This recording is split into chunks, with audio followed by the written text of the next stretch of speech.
नमस्कार, मैं उमाशंकर सिंह आज आपके लिए लेकर आया हूं बात खबरों की। बिहार के हाई प्रोफाइल रुपेश हत्याकांड का खुलासा। बाइक से रुपेश की कार टकराई, बाइक चोर ने मारी 5 गोली। नीतीश कुमार, हिटलर और मुसोलिनी, तेजस्वी यादव। दूसरे चरण में फ्रंटलाइन वर्कर के लिए टीकाकरण की तैयारी जारी। रुपेश के बड़े भाई ने पुलिस की थ्योरी को नकारा। अब खबरें विस्तार से। पटना पुलिस ने इंडिगो के स्टेट हेड रुपेश कुमार सिंह के हत्यारे को मंगलवार को गिरफ्तार कर लिया है। वरिष्ठ आरक्षी अधीक्षक उपेंद्र शर्मा ने दावा किया है कि रोड रेज के कारण रुपेश की हत्या हुई। गिरफ्तार ऋतुराज ने अपने 3 अन्य साथियों के साथ मिलकर इस हत्या को अंजाम दिया है। एसएसपी उपेंद्र शर्मा ने आज यहां प्रेस वार्ता में पूरी जांच प्रक्रिया का सिलसिलेवार विवरण देते हुए कहा कि मुख्य आरोपी ऋतुराज को उसके आरके नगर स्थित घर के बाहर से गिरफ्तार किया गया है। आरोपी के पास से हेलमेट, घटना के वक्त बाइक पर लगी नंबर प्लेट, जूता, घड़ी बरामद कर लिया है।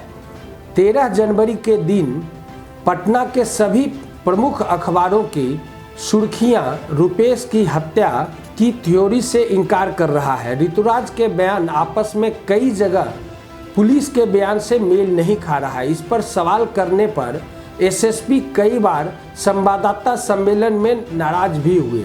पटना के एसएसपी उपेंद्र कुमार शर्मा ने कहा कि रुपेश के हत्यारे को गिरफ्तार करने के लिए 100 किलोमीटर करीब पैदल चली गई, 200 से ज़्यादा लोगों से पूछताछ हुई और 4000 से ज़्यादा सीडीआर खंगाले गए।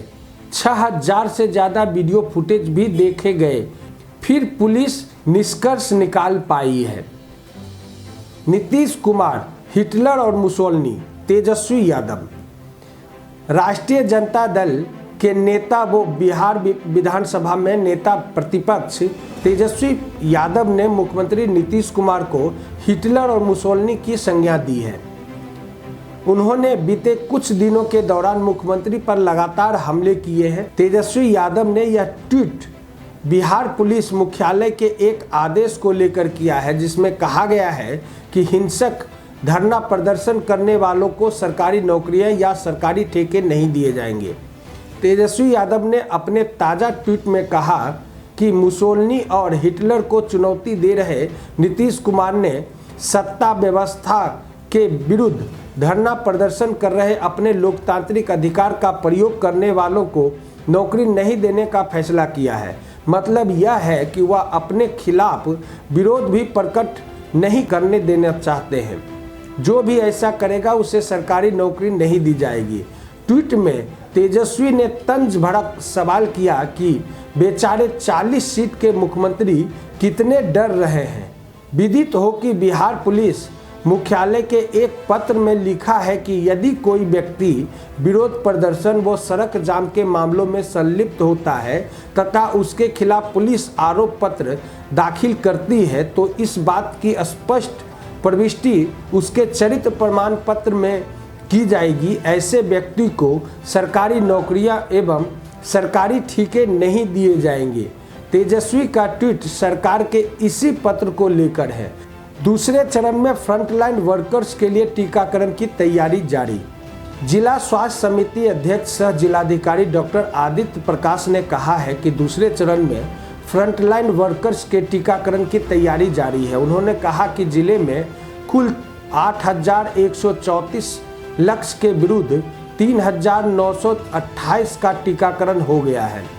दूसरे चरण में फ्रंटलाइन वर्कर्स के टीकाकरण की तैयारी जारी है। टीकाकरण से लोगों में आत्मविश्वास भी जागा है। अभी तक सभी सुरक्षित हैं। जिला स्वास्थ्य समिति के अधिकारियों द्वारा भ्रामक बातों का खंडन कर लगातार लोगों में आत्मविश्वास स्थापित किया जा रहा है। प्रथम चरण के टीकाकरण 5 फरवरी तक पूरी कर ली जाएगी। सिविल सर्जन डॉक्टर नंदन ने बताया कि वैश्विक महामारी कोरोना काल से उबरने के लिए यह टीका बहुत ही कारगर साबित हो रहा है। उन्होंने कहा कि जिन लोगों ने वैक्सीन लगवाई है उन पर आधे घंटे तक नज़र रखी जा रही है। अभी तक टीकाकरण लाभार्थी का कोई साइड इफेक्ट देखने को नहीं मिला है, ना ही किसी को कोई दूसरी समस्या उत्पन्न हुई है। इंडिगो के स्टेट हेड रुपेश की हत्या के मामले में पटना पुलिस के दावे को परिवार के लोगों ने नकार दिया है। परिजनों का कहना है कि नवंबर में एयरपोर्ट से घर के बीच कहीं भी रुपेश का सड़क पर किसी से विवाद नहीं हुआ था। पटना के एसएसपी ने पत्रकारों से कहा था कि रुपेश इस घटना को अपनी पत्नी के साथ शेयर किया है। घर लौटने समय एयरपोर्ट के सामने किसी बाइक के साथ रुपेश की कार का टक्कर हो गया था। बाइक वाले से झंझट या मारपीट होती तो पहुंचते ही बताते। रुपेश ने पत्नी से ऐसी कोई घटना शेयर नहीं की थी। हत्याकांड को लेकर पुलिस की थ्योरी जानने के बाद रुपेश के बड़े भाई नंदेश्वर सिंह ने साफ कहा कि यह पूरी तरह बकवास है। उन्होंने पुलिस के दावे को बेकार कहानी बताया।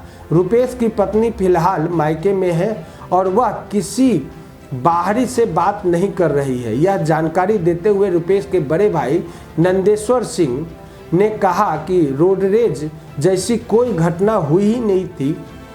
एक्सीडेंट होता वह भी घर लौटते समय तो किसी को जरूर बताता। अगर यह इतना ही बड़ा मामला होता तो घर पर बताते। छोटा मोटा मामला हुआ होगा तो इसके लिए कोई 40-45 दिन बाद हत्या नहीं करेगा। पुलिस असल मोटिव तक नहीं पहुंच सकी है तो दबाव के बीच कामयाबी दिखाने के लिए ऐसा कर रही है। नंदेश्वर सिंह ने यहाँ तक कहा कि रुपेश किसी से बेवजह नहीं उलझता या फिर बहस नहीं करता था। ऐसे में किसी के साथ झड़प की बात बेमानी है। इस तरह की कोई बात होती तो वह घर में जरूर बताता। पूर्व में इस तरह की घटना जानकारी रुपेश द्वारा ना तो अपनी पत्नी, माँ और ना ही मुझे दी गई। किसी एक को तो बताया होता। अगर मामला बड़ा होता, यहाँ तक कि छठ पर्व में घर पर भी सभी से मिलने पर भी इस घटना की जानकारी नहीं दी थी। अगर घटना इतनी मामूली थी तो इसके लिए इतने लंबे प्लानिंग के बाद हत्या कैसे हो सकती है। रुपेश की हत्या एक बड़ा मामला है। पुलिस और जांच टीम को गहन से तफ्तीश करनी चाहिए। रुपेश के भाई ने रोडरेज की घटना में से बिल्कुल इनकार कर दिया। उन्होंने कहा कि इस तरह की कोई घटना नहीं हुई है। एक बाइक चोर 6 गोलियां दाग सकता है, भला यह बात अविश्वसनीय है। ये बात सरकार के अधिकारियों को समझना चाहिए। ऐसा लगता है कि सरकारी अधिकारी किसी और के दबाव में है। आज के लिए इतना ही। खबरों से अपडेट होने के लिए बिहारी खबर के पेज को ज़्यादा से ज़्यादा लाइक और शेयर सब्सक्राइब करना ना भूलें। नमस्कार।